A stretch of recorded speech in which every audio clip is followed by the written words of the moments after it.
Good morning. Today is 2nd January 2017 and we are going to discuss the articles of The Hindu. सबसे पहले आज फिर से आपको नववर्ष की हार्दिक शुभकामनाएं. Wish you very very warm and prosperous happy new year. और अब देखते हैं कौन कौन से आर्टिकल्स हम इस वीडियो में डिस्कस करने जा रहे हैं. ये देखिए, सबसे पहले जो आर्टिकल है ये समाजवादी पार्टी की अंदरूनी राजनीति से रिलेटेड है, तो ये किसी काम का हमारे लिए नहीं है. नीचे जो आर्टिकल है वो है रसिया और यूएस के रिलेशंस के बीच का, तो हम इसे डिस्कस करेंगे. पेपर 2 के लिए इंपॉर्टेंट है. यह भी सेम तरह का आर्टिकल है यूएस और रशिया के रिलेशंस का, इसे भी हम डिस्कस करेंगे. यहाँ पे साइड में जो ये आर्टिकल है ये समाजवादी पार्टी से रिलेटेड ही आर्टिकल है, तो कोई काम का नहीं है. किस तरह से लीडरशिप को कैप्चर करने के लिए वहाँ पे लड़ाई चल रही है पार्टी के अंदर में.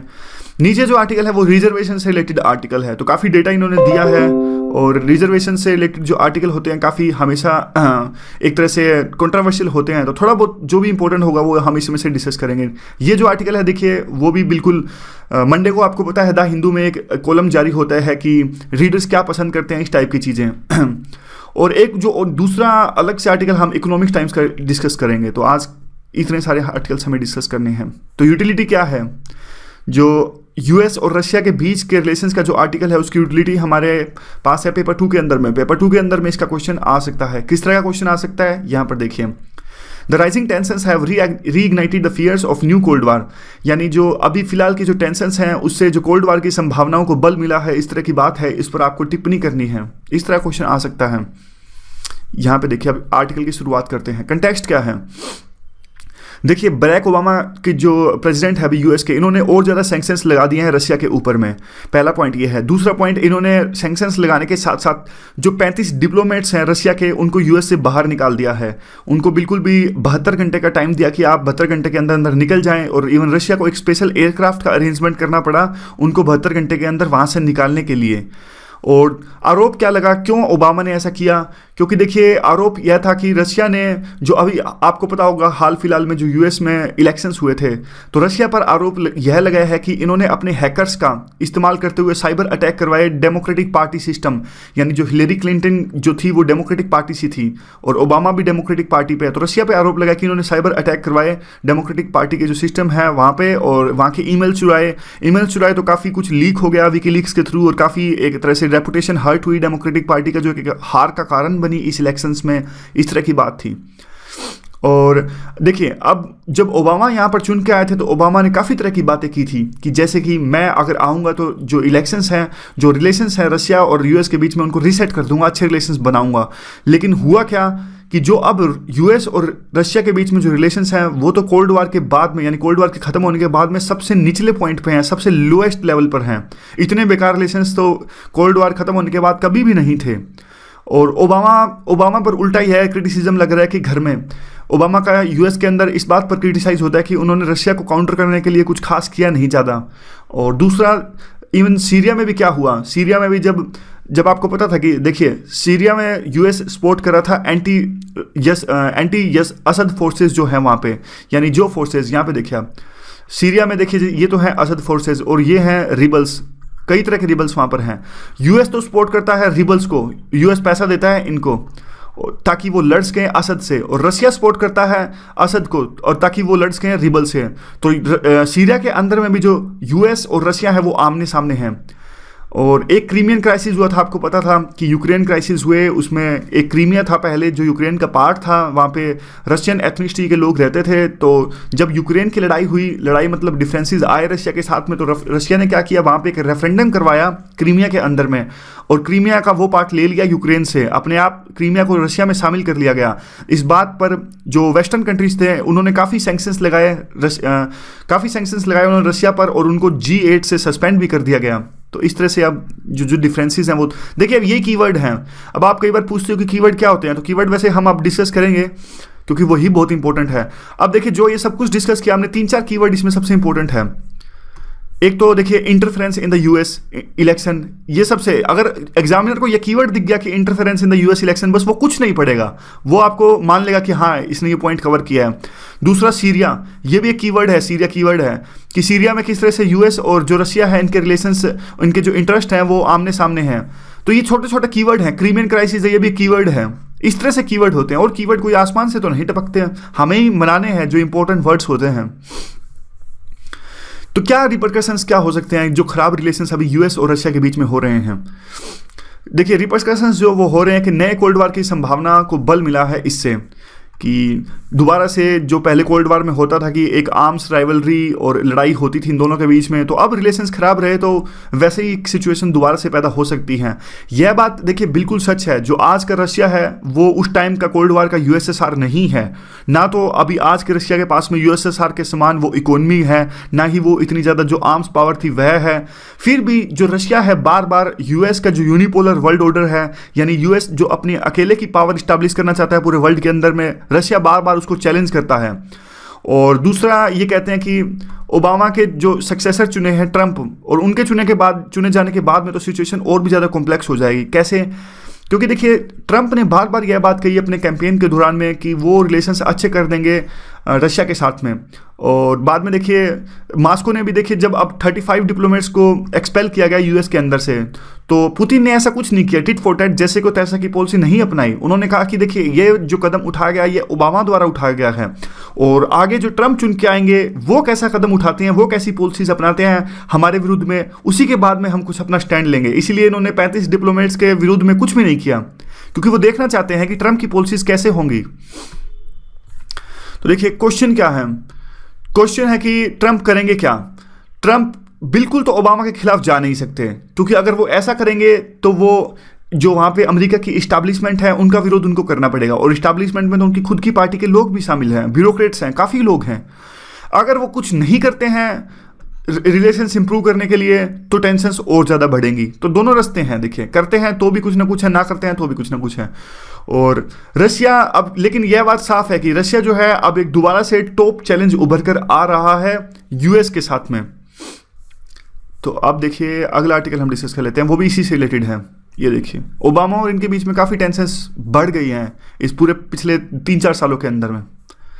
पुतिन देखो आप, ऐसे लग रहा है जैसे आर्ट एंड कल्चर पढ़ने के लिए बोला हो। ठीक है, टाइमलाइन अगले आर्टिकल की देखिए। अब थोड़ा सा, वैसे तो इसको पहले डिस्कस कर लेना चाहिए था टाइमलाइन को, फिर भी थोड़ा टाइमलाइन अभी डिस्कस कर लेते हैं। देखिए 1950 से लेकर 1990 तक एक कोल्ड वार चला। उस कोल्ड वार में 2 देश थे, यूएसएसआर और यूएसए, और इनके साथ काफ़ी अलाइज थे जैसे साउथ कोरिया, जापान, ये सब इनके साथ में, यूएसएसआर के साथ में काफ़ी लोग थे, ईस्टर्न यूरोप के। तो इस तरह से इन दोनों देशों के बीच में कोल्ड वार चला और अलायंस हुआ। तो देखिए चलता चलता दो बाद में क्या हुआ, सिचुएशन ख़राब हो गई यूएसएसआर के अंदर में, और काफ़ी इकोनॉमिक सिचुएशन ख़राब हो गई, और यूएसएसआर था वो 15 देशों में डिवाइड हो गया और डिसइंटीग्रेशन हो गया, आप कह सकते हो यूएसएसआर का। तो यूएसएसआर के डिसइंटीग्रेशन के साथ में ही जो ये कोल्ड वार यानी शीत युद्ध चल रहा था उसका खात्मा हो गया, और कोल्ड वार के बाद में एक नए वर्ल्ड ऑर्डर की स्थापना हुई। नए वर्ल्ड ऑर्डर का नाम दिया बुश ने, ये अभी वाले बुश नहीं, वहाँ पे दूसरे बुश थे उस टाइम पे 1991 में, उन्होंने नाम दिया नए वर्ल्ड ऑर्डर का। इस वर्ल्ड ऑर्डर में होगा क्या? इस वर्ल्ड ऑर्डर में जो रशिया यानी जिसने लिगेसी इनहेरिट की है यूएसएसआर की, उसको एक प्रॉपर स्थान दिया गया, सम्मान दिया जाएगा, और एक ऐसा वर्ल्ड ऑर्डर जो चलेगा यूनाइटेड नेशंस से, इस तरह की बात कही बुश ने। तो शुरू में तो रशिया को भी लगा कि ठीक है कोई बात नहीं, रिलेशंस अच्छे होंगे यूएस के साथ में, और पुरानी बातों को भूल जाओ, यूएसएसआर का टाइम अलग था। तो इसने भी रिलेशंस अच्छे करने स्टार्ट कर दिए रशिया ने यूएस के साथ में।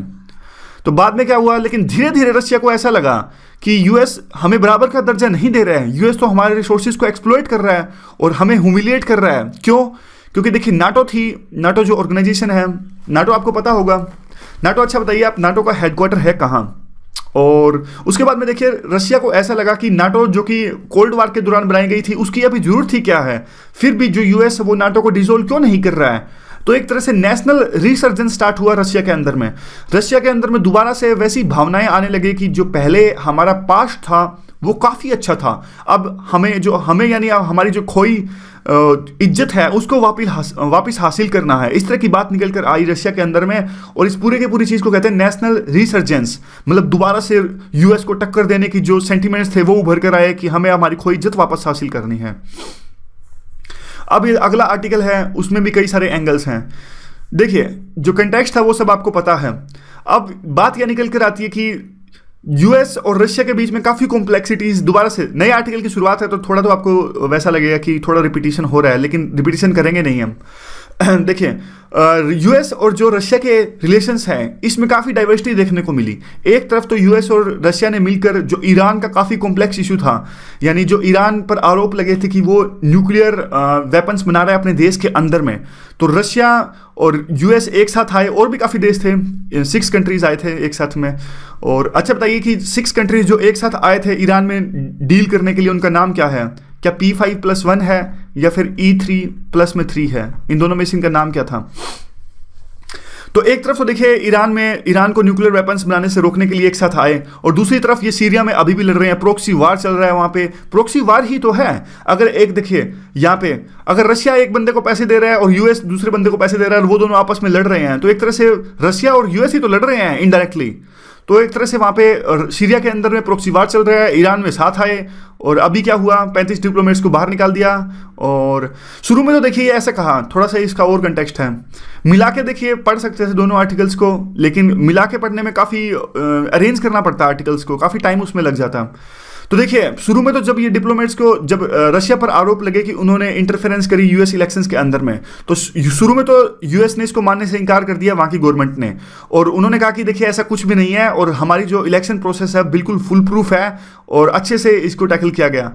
लेकिन बाद में एक तरह से धीरे धीरे जब उन्होंने जांच करी, तो जांच में उनके सामने आया होगा, फिर उन्होंने कहा कि नहीं, रशिया ने इंटरफेरेंस करी है, रशिया ने साइबर हैकिंग करी है यूएस के अंदर में, और यह इसलिए की क्योंकि ट्रंप को जिताया जा सके। और ये एक यू कैन से दैट एक डेलिब्रेट और सोचा समझा प्रयास था रशिया द्वारा ट्रंप को इंस्टॉल करने के लिए।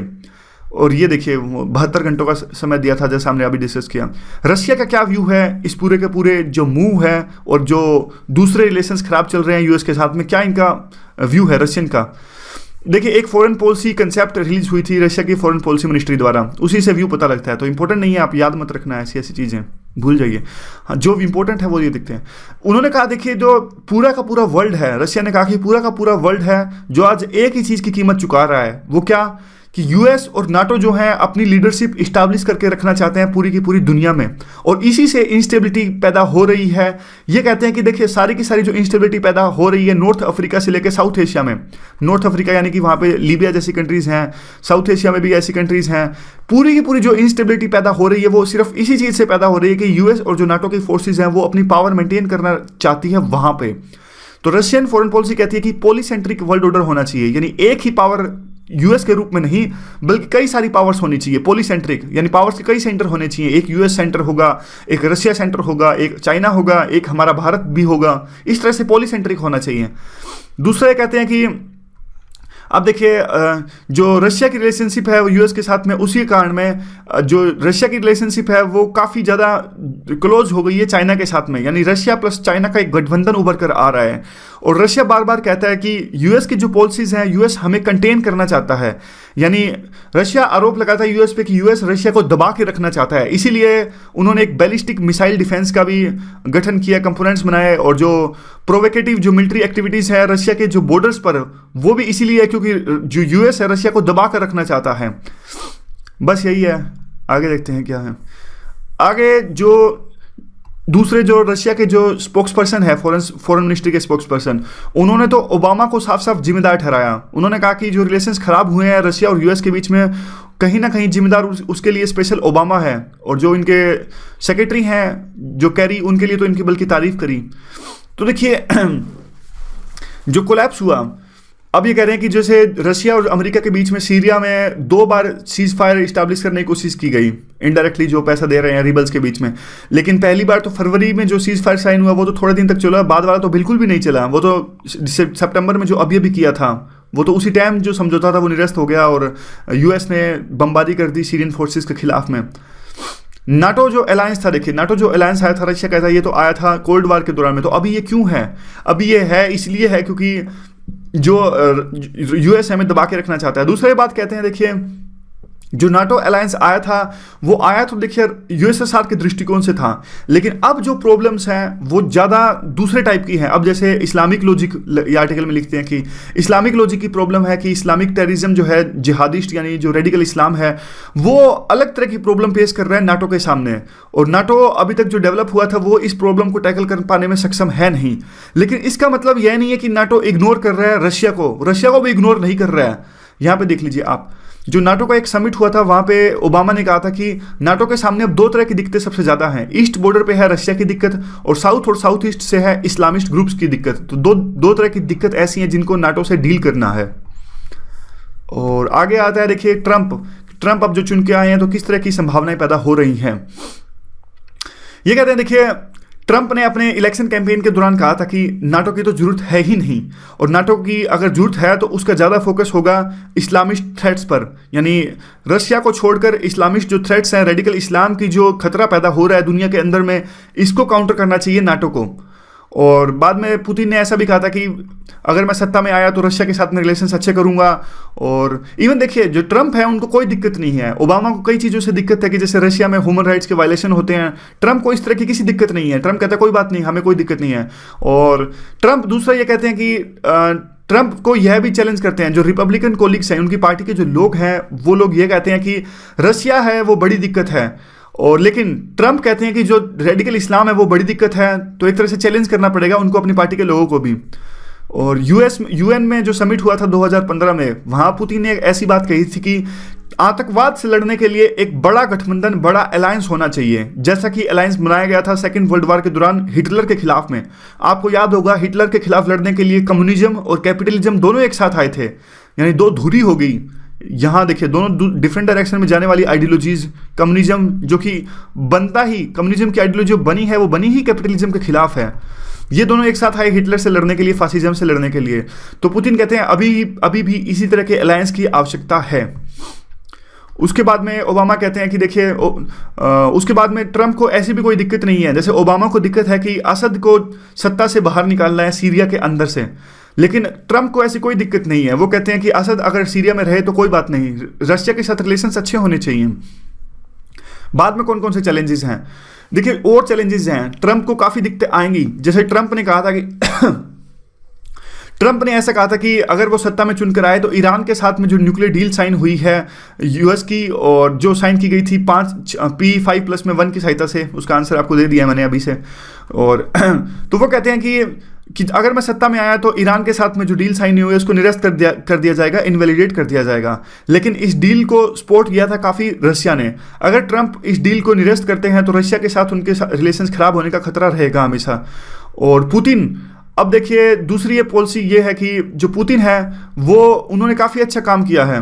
पुतिन ने क्या किया है, पुतिन ने की पावर तो वैसे रशिया की जो पावर है काफ़ी ख़राब हो गई थी, उनकी इकोनॉमी काफ़ी खस्ता हालत में थी। और इन्होंने क्या किया, जहाँ जहाँ ट्रबल स्पॉट्स हैं, जैसे मिडिल ईस्ट का सीरिया मान लीजिए, और भी काफ़ी देश मान लीजिए, जो खतरे वाले देश थे जहाँ पे ट्रबल चल रहा है, उनके साथ में अपने रिलेशंस अच्छे किए, उनके साथ में मिलिट्री कॉन्ट्रैक्ट साइन किए या फिर जो स्ट्रेटेजिकल कॉन्ट्रैक्ट्स थे वो साइन किए। इससे कहीं ना कहीं थोड़ा बहुत जो इन्फ्लुएंस है वो बढ़ गया रशिया का उन देशों के अंदर में। तो यह होने से रशिया को काफ़ी फायदा हुआ कि उनका इंटरनेशनल कद बढ़ गया, वो अब नेगोशिएशन के हालत में है यूएस के साथ में। अच्छा, एक दूसरा जो पॉइंट यहाँ पे था, एक तो ईरान, दूसरा पॉइंट था अफगानिस्तान का। क्योंकि देखिए अब अफगानिस्तान में क्या हो रहा है कि जो रशिया प्लस में ईरान नज़दीकियाँ बढ़ा रहे हैं तालिबान के साथ में, और यूएस है वो सपोर्ट कर रहा है अफगानिस्तानी गवर्नमेंट को, और अफगानिस्तानी गवर्नमेंट प्लस में तालिबान आपस में लड़ रहे हैं। तो जैसी सीरिया में सिचुएशन थी वैसी सिचुएशन अब अफगानिस्तान में भी उभर कर आ रही है, जिस तरह से रशिया अपने रिलेशन इंप्रूव कर रहा है तालिबान के साथ में। तो बात यही है, लास्ट में वे फॉरवर्ड यही निकलता है कि ट्रंप अगर रिलेशंस अच्छे कर लेते हैं रशिया के साथ में, कामयाब हो जाते हैं, तो पूरा का पूरा जो जियो स्ट्रेटेजिकली जो रीअलाइनमेंट्स हैं वो दोबारा से होंगी।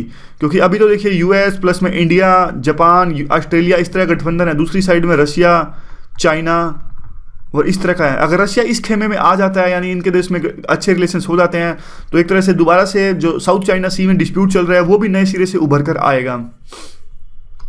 आगे जो आर्टिकल है देखिए वो रिजर्वेशन से रिलेटेड है।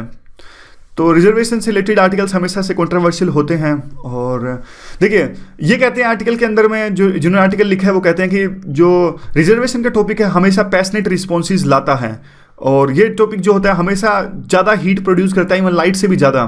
तो इस टॉपिक पर एसएआरई ने एक सर्वे किया है, इसके 2 सर्वे पहले आ चुके हैं, एक अनटचेबिलिटी पर, एक इंटरकास्ट मैरिज पर। तो एक एसएआरई जो है social attitude research for India, इसने तीसरा सर्वे किया है अब रिजर्वेशन के मुद्दे पर।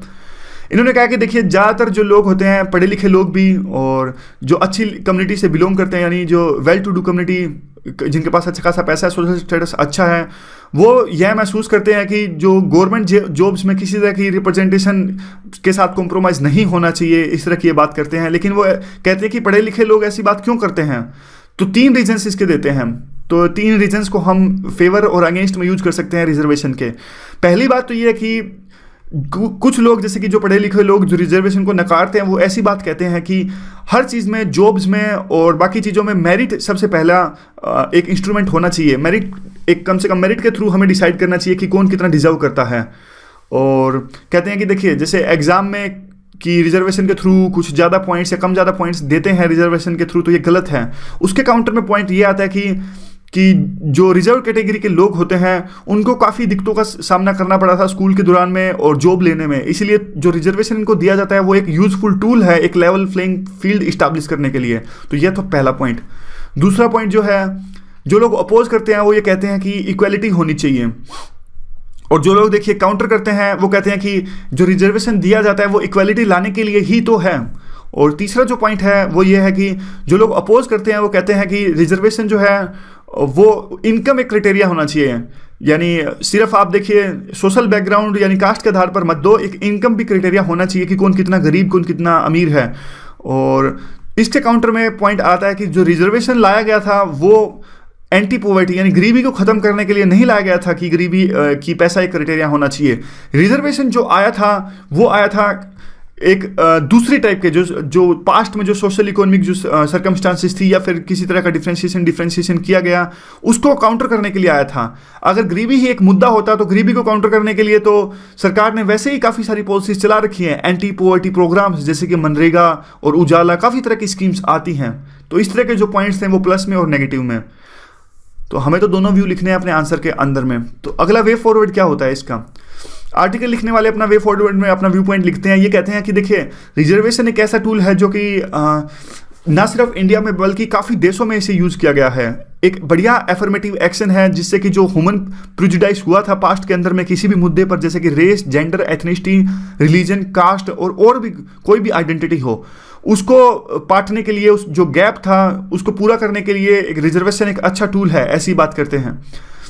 और बाद में कहते हैं कि देखिए जो रिजर्वेशन पर जो हमारे डिफरेंसेस आते हैं हमारी जनता के बीच में, तो शुरू से ही बचपन से ही स्कूल लेवल से ही जो पास्ट में जो डिस्क्रिमिनेशन या फिर भेदभाव हुआ था कई कास्ट के साथ में, सो कॉल्ड कास्ट के साथ में, तो बच्चों को इस चीज़ का सिखाना चाहिए। अगर शुरू से ही उनमें कास्ट के बारे में एक तरह से अवेयरनेस आएगी तो बाद में जाके इस तरह की रिजर्वेशन जैसे मुद्दों पर एक संवेदनहीनता दिखाएंगे।